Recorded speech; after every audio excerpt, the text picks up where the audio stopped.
Hello friends, welcome back to my channel GK travelogue.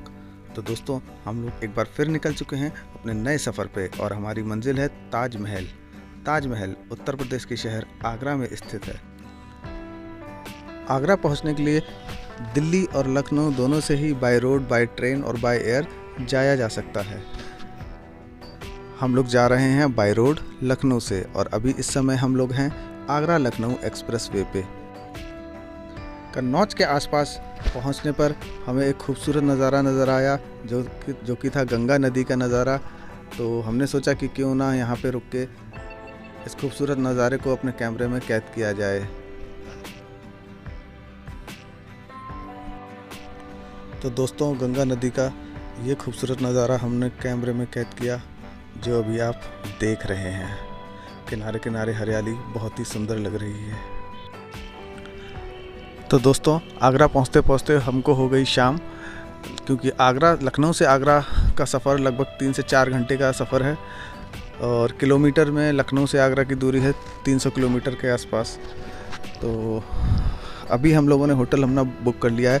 हम लोगों ने होटल पहले से बुक नहीं किया था। हमने आगरा पहुंचकर ताजमहल के नियर बाई डिस्टेंस पे हमने होटल सर्च किए और फतेहाबाद रोड पे हमें कुछ होटल्स देखने को मिले। तो हमने पहले होटल में जाके रूम वगैरह चेक करके उसके बाद होटल में पहुंच के ऑनलाइन बुकिंग करिए। गुड मॉर्निंग गाइस, हम लोग निकलने वाले हैं अब ताजमहल के लिए देखने के लिए। लेकिन आज क्या है, थोड़ा सा हमारे लिए माइनस हो गया माइनस पॉइंट ये है कि हो गया है फॉग, हैवी फॉग है इस समय। अच्छा देखो, पीछे दिख नहीं रहा। तो ताजमहल का व्यू मेरे ख्याल से मुझे लगता है अभी इतना अच्छा नहीं दिखाई देगा।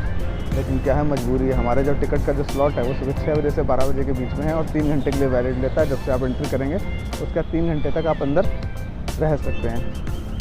तो देखते हैं अभी क्या होता है, क्या व्यू मिलता है हमको। देखिए मेरे पीछे, देखिए फॉग देखिए कितना है। विजिबिलिटी हार्डली 100 मीटर 60-70 मीटर होगी।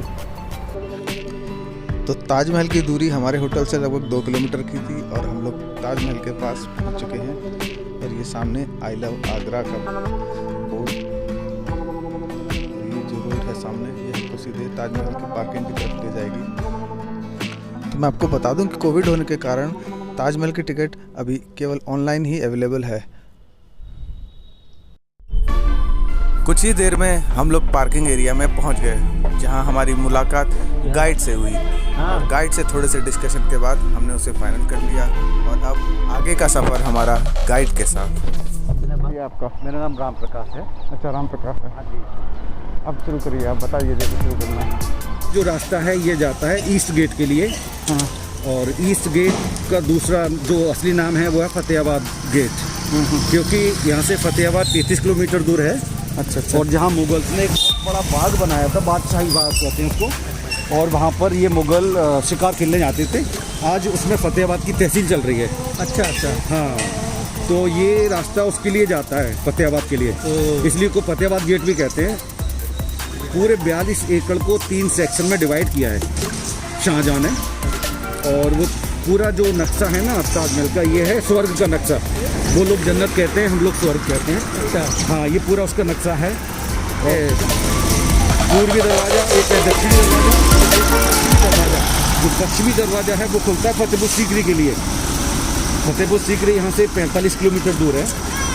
तो पहले इधर भी जंगल था, उधर भी जंगल था। तो ये दोनों दरवाजे मेन दरवाजे नहीं थे ताजमहल के। तो जब उन्होंने इब्राहिम लोदी को हराया, उसके बाद 1527 में बाबर ने राणा सांगा को हराया था खनवा में। खनवा छोटी सी जगह है फतेहपुर सीकरी के बगल में। उनको हराने के बाद बाबर आगरा आए और आगरा में यमुना के किनारे उन्होंने एक बाग बनाया था जिसको कहते हैं आराम बाग। अब उसको राम बाग कहते हैं। अब राम बाग उधर है। हाँ, वो राम बाग उन्हीं का बनाया हुआ है। और वहाँ पे रहे और 4 साल बाद बाबर वहीं मरे थे। उनके बाद उनकी बॉडी को ममीफाई करके, ममी बना के, वो तो वहाँ ले गए थे, फिर काबुल ले गए थे। अफगानिस्तान में वहाँ पे दफन किया है। वहाँ दफन किया। उनकी बॉडी के साथ ना बोरियों में सोना भर के भेजा था। तो वो सारी, और उसके बाद ही जो मुगल का जो समय ना, कहते हैं ना कि सुनहरे दिन स्टार्ट हुए थे।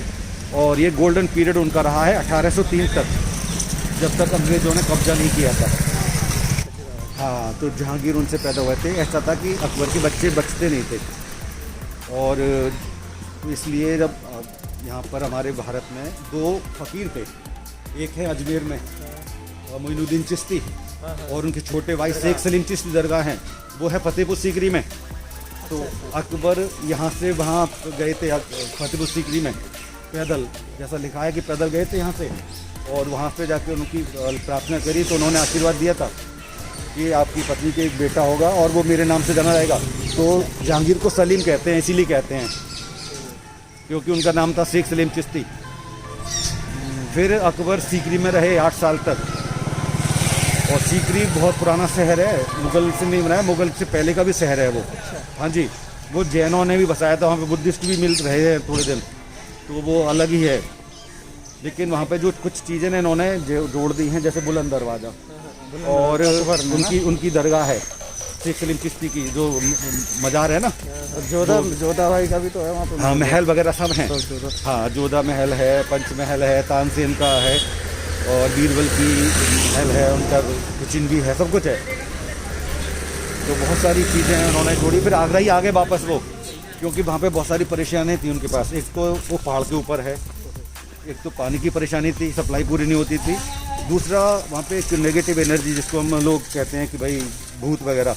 अच्छा। हाँ, भूत प्रेतों का ज़्यादा साया बताते हैं उधर, तो उस चक्कर में वो शहर को फिर छोड़ के आगरा ही आ गए थे। ना पेड़ ताजमहल से लेके जो दरवाजा है बड़ा ताजमहल का, वहाँ तक आते थे, तो वहाँ से ताजमहल नहीं दिखता था, लग जाता था। हाँ बिल्कुल ही ढका हुआ था।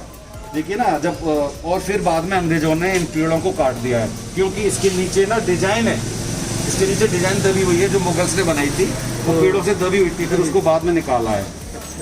हाँ, और ये है देखो लॉर्ड कर्जन, ये जो है लॉर्ड कर्जन है, और इन्होंने ही आर्कियोलॉजिकल एक्ट अच्छा हाँ बनाया था, और 1905 में उसको इम्प्लीमेंट किया है। उसके बाद से ही मोनूमेंट की देखभाल होती है, उससे पहले कोई देखभाल नहीं होती थी ज़्यादा। हाँ, उसी के बाद हुआ है 1905 के बाद। देखो ये जो नीचे डिजाइन है ना, ये दबा हुआ है, तो इसको फिर बाद में सबको काट दिया है पेड़ों को, बाद में देखो आगे ये रहा, यहाँ साफ कर दिया है, और इससे भी साफ इधर है, और ये भी पेड़ काट दिए यहाँ से ताजमहल को देखने के लिए। अभी जब हम अंदर जाएंगे तो यहाँ पे आपको एक भी पेड़ नहीं मिलेगा। हाँ, आप तो दूर से दिखाई देता है, केवल साइड में दिखेगा। काफी बड़े बड़े पेड़ हैं पे। और ये आज़ादी के बाद का फोटो है। अंग्रेजों के ज़माने में ज़्यादा लोग नहीं आते थे, जाने नहीं देते था, तो ये आज़ादी के बाद का फोटो, जब लोग बहुत सारे आए थे। और आज़ादी के बाद क्या भीड़ निकली थी ताजमहल देखने। 1978 और 80 में जब कलर कैमरा आए थे ना, तो ये 87 में ताजमहल का पहला कलर फोटो लिया था। ओके, क्योंकि कैमरे तो पहले विदेश में आए थे, फिर इंडिया में बाद में आए हैं। ये पहला कलर फोटो है ताजमहल का। और देखो पीछे ना टीवी टावर था, यमुना के दूसरी तरफ। हाँ, दिख रहा है। तो वो फोटो हर फोटो में आता था वो, फिर इसको बाद में हटवाया था। गया होगा। हाँ, हटा दिया था, बाद में हटाया, जो इसमें भी दिख रहा है। हाँ, दिख रहा है ना। हाँ। तो पहले सब में दिखता था वो। ये टावर है, ये पहले दिखाई लगा हुआ था, तो फोटो में अच्छा नहीं लगता था, तो अब हटवा दिया गया है। अब नहीं है, फिर हटाया था वो। हाँ, हट गया, ठीक है। ये मेन दरवाजा है, और जहाँ मस्जिद तरह बना हुआ है देखो। हाँ बिल्कुल, वही देखो जो आर्किटेक्चर है ना इनका, वही एक सा ही होता है, और ये अलग से कुछ लेकर नहीं आए हैं, सब यहीं से कॉपी किया है, यहीं का मटेरियल है। तो इसकी खासियत ये है, जब इन्होंने इसको पूरा प्लान बनाया था ना, तो उसमें ये है, ये स्वर्ग का दरवाज़ा कहलाता है, जन्नत का दरवाज़ा, और इससे पूरी दुनिया इसके बाहर। और इसके ऊपर जो लिखा है ना, ये देखो जब पास जाएंगे तो ये उन्होंने इसके लिए पर्शिया, जो ईरान कहलाती है, वहाँ से मिस्टर अब्दुल हक को बुलाया था शाहजहां ने, और वो एक्सपर्ट थे इस कैलीग्राफी करने के लिए। तो उन्होंने 14 चैप्टर कुरान के लिखे हैं। अच्छा। हाँ जी, 14 अध्याय, 14 चैप्टर हैं कुरान के, जो इस गेट से लेके ताजमहल के अंदर बाहर तक लिखे गए हैं। अच्छा। और वो भी अरबी लैंग्वेज में, जिसको सबसे पुरानी स्क्रिप्ट है ये, टूलिथ स्क्रिप्ट। इसकी खासियत ये है, यहाँ पे जो अल्फाबेट है ना, ये छोटे हैं और ऊपर जाके बड़े हैं। देखो आपको दिख रहा है ना। हाँ, ठीक। नीचे छोटे हैं, ऊपर बड़े हैं, कि अगर आप दूर से भी पढ़ोगे ना तो आपको दिखाई नजर आ जाएंगे, वो नजर आ जाते हैं। अगर वो एक ही साइज के होते हैं तो ऊपर छोटे हो जाते हैं, छोटे हो जाते हैं, हाँ, दिखाई नहीं पढ़ नहीं पाते। हाँ ये है, ये भी दिमाग लगाया उन्होंने, डिस्टेंस दूर की चीज को बड़ा करा, पास वाली चीज को छोटा लिखा है। पहले ताजमहल के अंदर मेन चेम्बर है जो मेन उसका, उसके अंदर ऐसी रेलिंग नहीं थी, तो लोग आके जब मार्बल को टच करते थे ना तो हाथ में जैसे क्रीम है वो तो बार कलर छूट, वो तो कलर हो तो जाता ये बिल्कुल काला हो गया था। ये हालत फिर बाद में साफ करके वाइट हुआ है। और देखो इसको साफ करने के लिए कोई केमिकल यूज, जब मेंटेनेंस नहीं होती लोग टच करते थे तो ये हाल था। साफ करने के लिए अब बाद में केमिकल से क्रीम, अच्छा मुल्तानी मिट्टी का पैक बनाते हैं। हाँ मुल्तानी मिट्टी का पैक बना के इसके ऊपर लगाते हैं, 4-5 दिन में जब वो सूख जाता है उसको हटा के साबुन और पानी से साफ कर देते हैं। अच्छा। तो एकदम सफेद निकल के आता है। ओके। मुल्तानी मिट्टी बहुत कारगर होती है। जब हम छोटे थे तो हमारी माँ भी वो गला के रखती थी, बाल तो धोने दही के- दही में मिला के हाँ। हमारे बाल धोती थी, बाल क्योंकि उस धोते समय शैम्पू नहीं आते थे ना, तो उससे ना ही तो रूसी होती इतना ही कुछ होता था। बढ़िया चीज होती है वो। जैसे ये पूरी काली हो गई थी छू-छू हाँ, के, बिल्कुल तो काली। बाद में देखो आज भी ऐसी साफ है। साफ हो गया। और ये हर साल साफ नहीं होता है, ये 20-25 साल में हाँ, 20-25 साल में एक बार साफ करते हैं। ज़्यादा गंदा हो जाता है। हाँ। और ये आगरा के पास के जो अब तो खैर छूने ही नहीं देते, तो अब गंदा ही नहीं, अब तो छूने अब नहीं तो देते, टच ही अब तो नहीं रेलिंग करते। लगा रखी है अंदर इस तरह हाँ। से। देखिए ये अलग अलग इमारतें हैं आगरा में। ये आगरा फोर्ट कहलाता है, इसको बनाया था राजा बादल सिंह ने। ये कहलाता बादलगढ़, और उसी के ऊपर मुगल्स ने बना दिया है। इसमें जाट भी रहे हैं, मराठा भी रहे हैं, अंग्रेज भी रहे हैं इसमें। हाँ, तो ये बादल शाहजहां नहीं बनवाया था ये? हाँ? शाहजहां नहीं बनवाया? शाहजहां ने तोड़ के बनाया था इसको, हाँ। और सबसे पहले राजा बादल सिंह ने बनाया था इसको, तो ये बादलगढ़ कहलाता था। अच्छा, उसके हाँ, बाद ये- वो हाँ, मुगलों ने उसके जब ऊपर मुगल ने बना दिया है। जब जीत गए तो फिर उन्होंने हाँ, अपना उन्होंने बनाया। और ये है अमर सिंह गेट। राजा अमर सिंह राठौर, हाँ हाँ ये गैलेंट्री अवार्डेड थे, इसलिए शाहजहां ने इसको अपनी आर्मी में रखा था। और इन्होंने ही सलावत खान की गर्दन उड़ाई थी कोर्ट के अंदर, क्योंकि टैक्स का कुछ चक्कर था और उनको गंवार बोल दिया था पूरी बड़ी सभा में, अमर सिंह को। और सलावत खान शाहजहां के साले थे, तो अमर सिंह ने अपनी तलवार से कोर्ट के अंदर ही उनकी गर्दन उड़ाई थी, और घोड़े से भागे थे, और ऊपर से घोड़े में छलांग लगाई थी। अच्छा अच्छा इसके बाद चारों वो खाई है, तो घोड़ा खाई के बाहर गिरा, घोड़ा तो भी मर गया, लेकिन अमर सिंह वहाँ से भाग गए। फिर शाहजहां ने इनाम रखा इनके ऊपर कि इनको जो भी पकड़ के लाएगा हम उनको इतना इनाम देंगे। किसी की हिम्मत नहीं थी, क्योंकि बहुत बड़े योद्धा थे, लेकिन इनके जो साले ने इनके साथ गद्दारी करी थी। इनके साले ने इनको कहा कि हम आपसे बात करवाएंगे, हम आपके साथ रहेंगे। और फिर आगरा किला के अंदर एक बड़ा दरवाज़ा लगाया गया। बड़े दरवाजे में पहली बार उन्होंने खिड़की बनाई थी, और अमर सिंह बहुत लंबे चौड़े थे, तो अमर सिंह ने जैसे ही झुककर उसमें घुसने की कोशिश करी तो पीछे से मारा था उसको, अमर सिंह को पीछे से मारा था। फिर शाहजहां ने ये दरवाज़ा बनवाया उनकी याद में, अमर सिंह गेट इसलिए कहते हैं इसको। ये फतेहपुर सीकरी का एक छोटा सा हिस्सा है, जहाँ पे तानसेन अपना राग गाते थे। ये अनूप तालाब कहलाता है। और ये है सिकंदरा। ये सिकंदर लोधी ने ही बनाया था, उसी के ऊपर अकबर ने अपने मकबरे का काम स्टार्ट किया था जब अकबर जिंदा थे।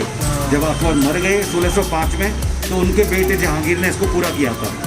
तो ये उनका मकबरा है, अकबर का मकबरा है ये। और ये है इत्मादुद्दौला, ये नूरजहां। देखो नूरजहां जो मुमताज हैं शाहजहां की पत्नी, उनकी बुआ ने शाहजहां के पापा से शादी करी, और भतीजी ने उनके बेटे से। दोनों बाप बेटे ने एक ही घर में शादी करी है बुआ भतीजी से। हाँ जी, तो ये नूरजहां ने बनाया है। और नूरजहां के मम्मी पापा भैया उनकी फैमिली पूरी दफन है इसके अंदर। और नूरजहां और जहांगीर का मकबरा लाहौर में है, शालीमार गार्डन के अंदर, जो कि लाहौर अपना ही था ना उस समय, पहले एक ही था। और ये है जोधाबाई का मकबरा, जिसको मरियम उज जमानी कहते हैं। इसीलिए राजा मान सिंह को भी टाइटल दिया था, मिर्जा मान सिंह कहते हैं उनको। हाँ, तो ये और ये ताजमहल का पीछे से फोटो है मेहताबाद, हाँ मरियम का मकबरा। ये है आराम बाग, जिसको कहते हैं राम बाग। अब ये बाबर ने बनाया था यमुना के किनारे आराम करने के लिए, क्योंकि इन मुगल्स को ना गर्मी सहन नहीं होती थी यहाँ की। अप्रैल मई जून में जब गर्मी पड़ती है ना, वो सहन नहीं होती थी, तो इसी में वो मरे थे। तो ये यमुना किनारे ही हैं। बहुत पहले आया था। ये जो आर्किटेक्चर स्टाइल है ना, ये है इस्लामिक आर्किटेक्चर। इसको कॉपी किया है अलग अलग देशों से, जैसे अफगानिस्तान है, अरब है। फिर बाद में थोड़ा सा जो मिलाया है इसमें, वो है राजस्थानी स्टाइल। तो इसी को कहते हैं इंडो इस्लामिक आर्किटेक्चर। हाँ, जैसे वो देखो छतरियाँ बनी हुई है ना, ये राजस्थानी स्टाइल में बनी हुई ये है। लाल पत्थर राजस्थान का ही आया हुआ है। हाँ, कोटा। पता है ना? गेट से अंदर चलने पर गाइड ने हमें बताया जो हमारे दोनों लेफ़्ट और राइट दोनों साइड जो आपको बिल्डिंग दिख रही है, इस बिल्डिंग में उस ज़माने में मीना बाज़ार लगा करता था, जहाँ से लोग अपनी ज़रूरत का सामान लिया करते थे। ये जो मीना बाज़ार का आर्किटेक्चर आप देख रहे हैं, इसमें मुग़लों की और राजपूताना राजस्थानी आर्किटेक्चर की झलक आपको देखने को मिलेगी। थोड़ी दूर आगे बढ़ने पे हमें एक धुंधली सी इमारत दिखाई दी, जो कि गाइड ने हमें बताया ये ताजमहल का मेन एंट्रेंस है, जहाँ से हमें ताजमहल साफ दिखाई देता है, लेकिन अधिक कोहरा होने के कारण वह मेन गेट ही हमको बहुत ही धुंधला सा दिखाई दे रहा है। हाँ, ये है देखिए जो दरवाज़ा कहलाता है, मेन दरवाज़ा। इसके ऊपर 11 डोम इधर हैं, 11 उधर हैं, तो 22 डोम है टोटल, क्योंकि ताजमहल को बनने में 22 साल लगे थे। 1631 में 6 महीने बाद काम स्टार्ट हुआ था उनके मरने के बाद, मुमताज़ के। 1631 में। हाँ, 1631 में मरी थी, 6 महीने बाद काम स्टार्ट हुआ इसका। 6 महीने बाद उनकी बॉडी को वहाँ से बुरहानपुर से आगरा लाए थे। अच्छा। हाँ जी, मम्मी बनाकर लाए थे, और रास्ते में उन्होंने गरीबों को कपड़ा और खाना बांटा है। किया हुआ है। फिर उनकी बॉडी को और रखा है, जब ताजमहल जब तक बना नहीं है, हाँ।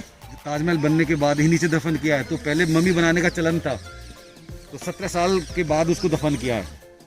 ये जो पॉइंट है, यहाँ से इसी लाइन पर ईस्ट गेट है, इसी लाइन पर साउथ गेट है, और इसी लाइन पर वेस्ट गेट है, और इसी लाइन से देखो इसका पूरा जो एक सूत का भी फर्क नहीं है। और उस समय कोई मशीन कोई कुछ नहीं था, कुछ नहीं था, कुछ नहीं था। और इसी लाइन से ताजमहल भी दिखता है, लेकिन ताजमहल जब दिखता है ना, तो ऐसा लगता है कि ग्राउंड लेवल पे। जब हम पास पहुंचते हैं तो ताजमहल बहुत ऊंचाई पर दिखता है। उसकी 74 मीटर है नीचे से ऊपर तक। हाँ, कहते हैं ताजमहल की हाइट कुतुब मीनार से ऊंची है। हाँ जी, बिल्कुल। कुतुब मीनार 72 मीटर की है, ये 74 मीटर है। हाँ, ये 74 हाँ जी, 2 मीटर वो ज़्यादा है। पतला है ना, तो सिलेंडर है, वो इसलिए पतला ज्यादा लगता है ऊंचा। और ये पूरा महल बना हुआ है।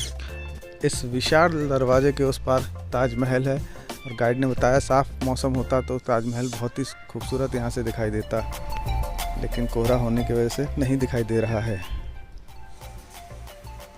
ये पूरा देखो रेक्टेंगल शेप में है, पूरा 42 एकड़ है, और इसको 3 सेक्शन में डिवाइड किया। ये पहला सेक्शन है इसका। हमने एंट्री करी है फतेहाबाद गेट, जिसको मैं बता रहा था, ईस्ट गेट कहलाता है ना, तो फतेहाबाद गेट भी कहलाता है ये। और ये है फतेहपुर गेट, जो फतेहपुर सीकरी भी खुलता है। और ये इसका मेन दरवाज़ा होता था, साउथ गेट, क्योंकि लोग पहले इधर से आते थे तो उनको ताजमहल नहीं दिखता था। और यहाँ पे 2 ही चीज़ हैं जो स्क्वायर में पूरी परफेक्ट है। एक तो गार्डन है, ये गार्डन ऑफ पैराडाइज, मतलब स्वर्ग का जो बाग होता है ना, जिसमें 4 नदियाँ हैं, जो नहरें बनाई हैं इसके अंदर, 1 2 3 4। तो जैसे स्वर्ग की 4 नदियाँ हैं, एक नदी है पानी की, एक दूध की, एक है शहद की, और एक अमृत की। अच्छा। हाँ, तो ये 4 हैं। और देखो स्वर्ग के बाग में ना फल फूल सब होते हैं, तो इसमें आज भी फल और फूल ही लगते हैं, और कुछ नहीं लगाते हैं एक्स्ट्रा। पहले तो यहाँ भी थे, इनको काट दिया है, क्योंकि यहाँ से ताजमहल नहीं दिखता था। अब बाग ना इधर है, आंवला है, इन 2 में आंवला मिलेगा, एक में चीकू है, एक में आड़ू है। अच्छा। हाँ जी, दोनों तरफ ऐसे ही बनाए हैं, आंवला, चीकू और आड़ू। और बीच में ये टैंक बनाया है, ये सेंटर है बिल्कुल। जितनी दूरी गेट से यहाँ है ना, इतनी दूरी यहाँ से ताजमहल की है, बिल्कुल बराबर है। अच्छा अच्छा। कोई एक सूत का फर्क नहीं है। तो यहाँ पर है हम यहाँ पर हैं हम। हाँ। और ये इसका दूसरा चीज स्क्वायर है, इसका ताजमहल का प्लेटफॉर्म। ये 86 मीटर 86 मीटर बाई 86 मीटर का है, लेकिन ताजमहल का जो स्ट्रक्चर है ना, वो ऑक्टागोन है, जिसके देखो हिंदू के हिसाब से 4 दरवाजे हैं स्वर्ग के, उनके हिसाब से 8 हैं जन्नत के। तो इसलिए इसके अंदर जो है ना 8 अष्टकोण बनाया। अष्टकोण ही बनाया हाँ, है। ठीक। उसी के सेंटर में मुमताज़ को नीचे दफन किया है, और उसके ऊपर डुप्लीकेट बना दिया पब्लिक के लिए। उसके बगल में आप जो कह रहे थे ना, ये है मस्जिद, और इसी की कॉपी है, बिल्कुल बराबर की बिल्डिंग है। ये मेहमान खाना, ये गेस्ट हाउस था। देखो अब बीच में 2 बिल्डिंग और हैं छोटी छोटी। अच्छा, नौबत। ये है नौबत खाना। नौबत कहते हैं नगाड़े को। अच्छा, नगाड़े को नौबत कहते हैं। और ऊपर नगाड़े बजते थे यहाँ पर दोनों तरफ, और नीचे है जल महल, गर्मी में आराम करने के लिए। अच्छा, जल महल भी है। हाँ, जल महल भी है। ये तो पहले पानी सप्लाई होता था, रहट चलता था पहले, आपने देखा होगा। अब तो बड़ा सा जिसको बैल चलाते थे, हाँ, गोल गोल घूमता था, तो वो उससे पानी आता था, यमुना से पानी यहाँ तक आता था। और इसमें जो फुहारे लगे ना, वो भी वैसे ही काम करते थे, ग्रेविटी फोर्स से ही करते थे। और पीछे है यमुना की जो लोकेशन है ना, उसकी वजह से शाहजहां ने इस जगह को राजा जयसिंह से लिया था। यमुना यहाँ पे सीधी नहीं है, यमुना यहाँ पे ऐसे घूमती है, तो वो चांद का शेप बनाती है। अच्छा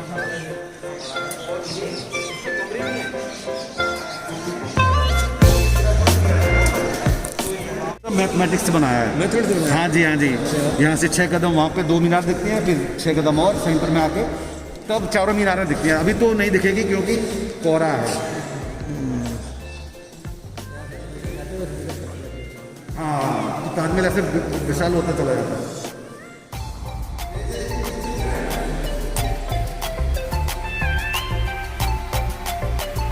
इसमें जो समय लगा है ना, वो लगा है कारीगरी में। देखो, ये बनाने में, पत्थरों के ऊपर उकेरने में, पहले तो इसका डिजाइन बनाया पत्थर पे, फिर छेनी और हथौड़े से काट काट के इसको पूरा बढ़िया डिजाइन दिए हैं। एक ही पीस है ये, यहाँ से यहाँ तक पूरा एक ब्लॉक है ये। यही नदियाँ 4 नदियाँ। देखो गाइस, ये स्ट्रेट जहाँ हम खड़े हैं से ठीक सामने ताजमहल है, जो कि बिल्कुल नहीं दिखाई दे रहा है।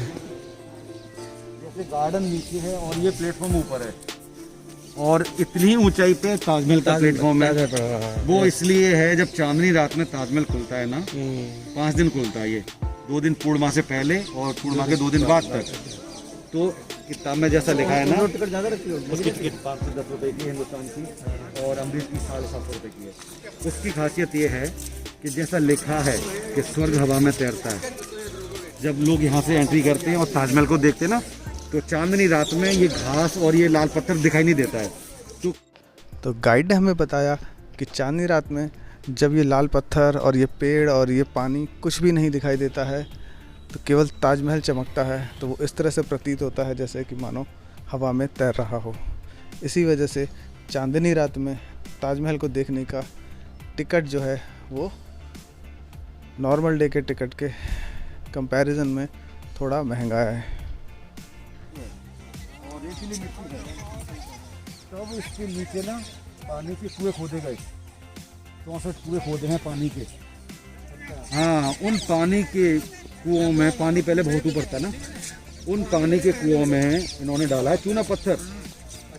चूना पत्थर के ऊपर इन्होंने क्या किया है, आधुनी लकड़ी आती है एक, जो अब बहुत कम मिलती है, उस लकड़ी के पहिए बनाए इन्होंने। और उन पहियों को तांबे से कवर करके, क्योंकि ये तीनों चीजें पानी में खराब नहीं होती कभी भी, चूना पत्थर, आधी लकड़ी और तांबा। बिल्डिंग बैठ ना जाएगा। हाँ, बिल्डिंग बैठ ना जाए, और कभी जैसे भूकंप वगैरह आए तो वो अपने आप को फ्लोट कर लेता है। उसकी जो फाउंडेशन है वो एडजस्ट कर लेती है, जैसे गाड़ी का सस्पेंशन होता है। 1810 में ताजमहल का 1.25 टन सोना उतार के फिर उसको पीतल का लगा दिया ऊपर। पीतल का आया वो, अब वो सोने का नहीं, सोने का उतार के ले गए वो। अब देखो ये टावर है, जो मीनार है ना, 4 मीनार है ताजमहल की, और ये चारों मीनार है ना बिल्कुल सीधी नहीं है, ये चारों मीनारें बाहर झुकाई हैं थोड़ी सी 1 डिग्री से भी कम है। वो इसलिए है, कोई परेशानी आए, अगर कोई मीनार गिरे तो ताजमहल को खराब नहीं करेगी, वो बाहर गिरेगी।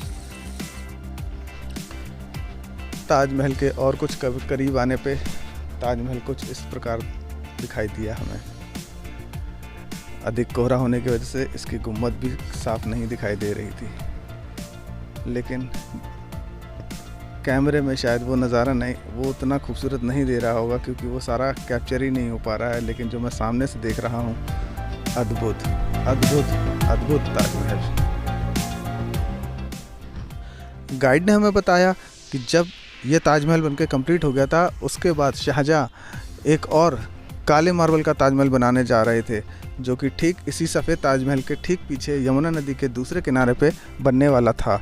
लेकिन खजाना ख़त्म होने के डर से औरंगज़ेब ने शाहजहाँ को जेल में डाल दिया था। औरंगजेब ने उनको कैद कर लिया था, उन दोनों भाइयों को मारा, पहले अपने बड़े भाइयों को, और 1658 में शाहजहाँ को कैद किया आगरा किला के अंदर। तो औरंगजेब ने उनका, कहते हैं ना, हुक्का पानी, खाना पानी सब बंद कर दिया था, और बस उनसे पूछा कि आपको कौन सी जगह क्या चाहिए, तो उन्होंने कहा कि मुझे ऐसी जगह जो मैं ताजमहल देख सकूं। तब शाहजहाँ की 2 बेटियां थी, रोशनारा और जहानारा, उन्होंने ही देखभाल करी थी, और वो 1666 में जब मरे तो बेटियां ही लेकर आई, उन्होंने यहाँ पर दफन किया शाहजहाँ को। भी हाँ, यही दोनों का यहीं पर है। दोनों यहीं है। तो असली वाले जो मकबरे हैं दोनों के, वो नीचे है चांद के शेप का हेक्सागोन है ये, है ना। ऊपर बनाए हैं स्टार, और जो मुख्य जो इमारत है ना उसके चारों तरफ उन्होंने बनाए चमेली के फूल। अच्छा, जैसा लिखा है ना, स्वर्ग में जाने के लिए फूल बिछे होते हैं। हाँ। तो ऐसा लगे कि आप फूलों पे चलकर जा रहे हैं, ओहो, इसलिए वो चमेली के फूल बनाए वाला जो फर्श बना।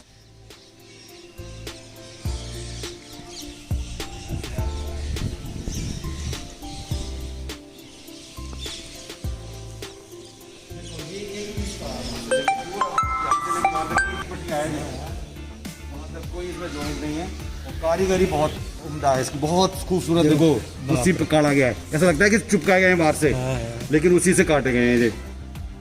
और ये पत्थर इसमें जड़े गए हैं। इन पत्थरों को जड़ने के लिए उन्होंने जो बनाया था ना ग्लू, उसके लिए उन्होंने क्या किया, पेड़ों से गोंद इकट्ठा किया। उसके बाद आलू वाले हैं, चावल वाले हैं, और उड़द की दाल, गन्ने का रस, बहुत सारी चीज सीमेंट ले बना के, हाँ तब चिपकाया उसमें बना के। ऐसे ही वो देखो काला मार्बल है, उनको काट के अल्फाबेट बनाए हैं और अरबी लैंग्वेज में जो लिखाई गई है। वो कलर नहीं है, वो मार्बल है, नहीं मार्बल है वो काला, उसको काट के ग्रेनाइट टाइप का। ये अच्छा। हाँ, ये बहुत बेहतरीन। तभी तो इसको पूरा 22 साल लगे। और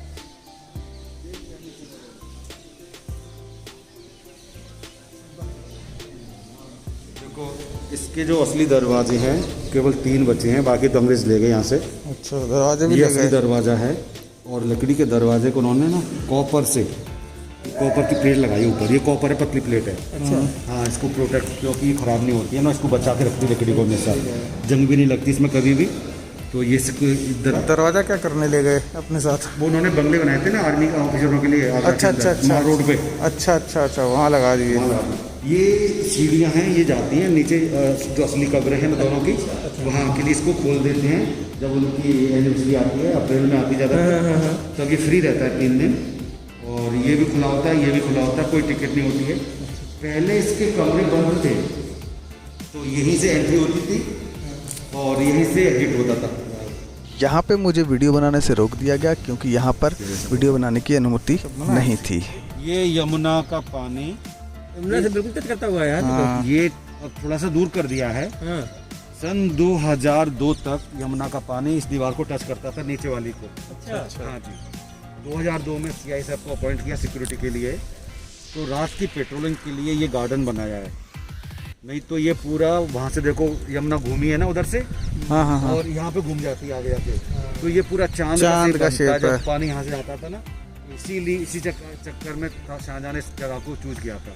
तो ये पूरा चांद का शेप बनाती है। मार्बल को मार्बल में ही इंटरलॉक किया है, कील और वो नहीं ठोकी इसमें। तो इसमें भी एक अच्छा डिजाइन बनाया उन्होंने, जो पिलर बनाए ना ये। हाँ। अब देखो पिलर है, पर उनको वही शेप दे दी उन्होंने, जैसे वो बाहर की वाले इसकी खासियत है। आ जाओ भैया, इसको देखो, इसकी ना 4 वो हैं, 1 2 3 और 1 4।